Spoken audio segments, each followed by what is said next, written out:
நவீன உலகில் மனித இனத்திற்கு சவாலாக புது புது நோய்கள் அவ்வப்போது அணிவகுத்து வருகின்றன. உணவு பழக்கம், வாழ்க்கை முறை மாற்றங்களால் ஏற்படும் உடல் பருமனும் பெரும் பிரச்சனையாக வளர்ந்துள்ளது. உடல் பருமனுக்கு மேற்கொள்ளப்படும் அறுவை சிகிச்சை முறைகள் பாதுகாப்பானதா என்ற சந்தேகத்தை அண்மையில் ஏற்பட்ட உயிரிழப்பு ஏற்படுத்தியுள்ள நிலையில் அது குறித்து விளக்குகிறது இந்த செய்தி தொகுப்பு.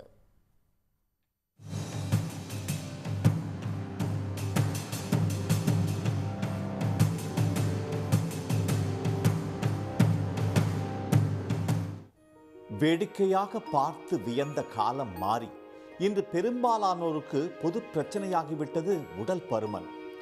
உலகில் ஆண்டுதோறும் 28 லட்சம் பேர் இந்த பிரச்சனையால் உயிரிழப்பதாக தெரிவிக்கின்றன ஐநாவின் புள்ளி விவரங்கள்.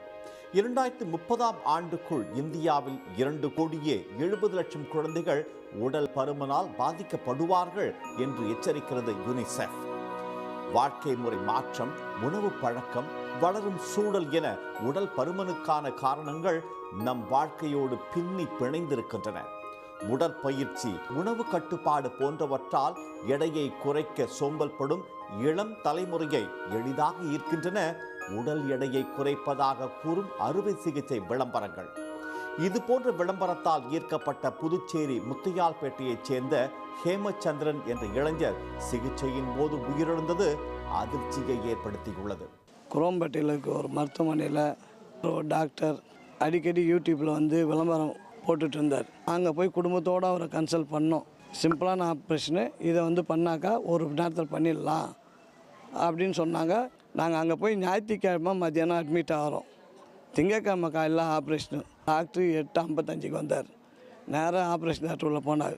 மயக்கம் டாக்டர் யாருமே இல்லை. இவனை பார்க்கவும் இல்லை, இவனுடைய ரெக்கார்ட்ஸையும் படிக்கலை. இந்த அறுவை சிகிச்சைக்கு 8 லட்சம் ரூபாய் வரை செலவாகும் என்று மருத்துவர் தெரிவித்ததாகவும், குறைந்த செலவில் சிகிச்சை செய்வதாக கூறிய சென்னை பம்மலில் உள்ள மற்றொரு மருத்துவமனையை நாடியதாகவும் ஹேமச்சந்திரனின் தந்தை தெரிவித்தார். என்ன நடந்தது தெரியல, 10 நிமிஷத்தில் ஓடி அந்த பையன் ஒரு மாதிரி ஆற்றெல்லாம் இதுவாகி போச்சு, பயந்துட்டான்.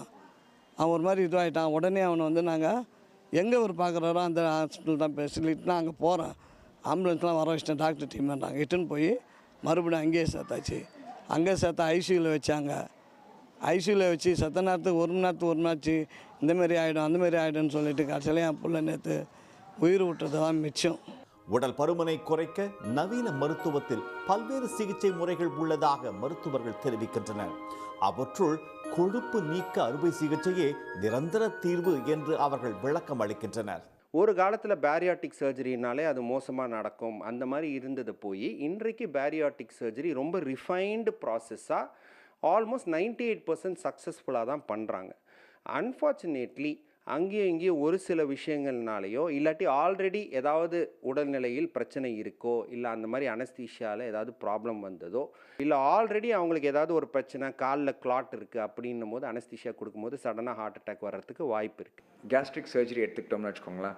இப்போ ஒருத்தவங்களுக்கு இருதய நோய் இருக்குது, சர்க்கரை வியாதி இருக்குது, ரத்த கொதிப்பு இருக்குன்னா வெயிட் லாஸ் நல்லா இருக்கும் பொழுது பல பிரச்சனைகள் இம்ப்ரூவ் ஆகும்.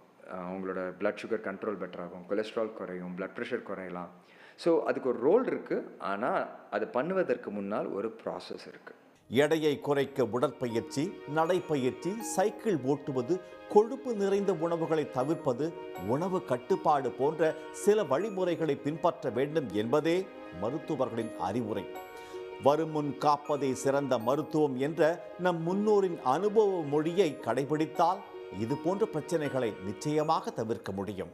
உடனுக்குடன் செய்திகளை தெரிந்து கொள்ள சன் நியூஸ் பெல் ஐகானை கிளிக் பண்ணுங்க.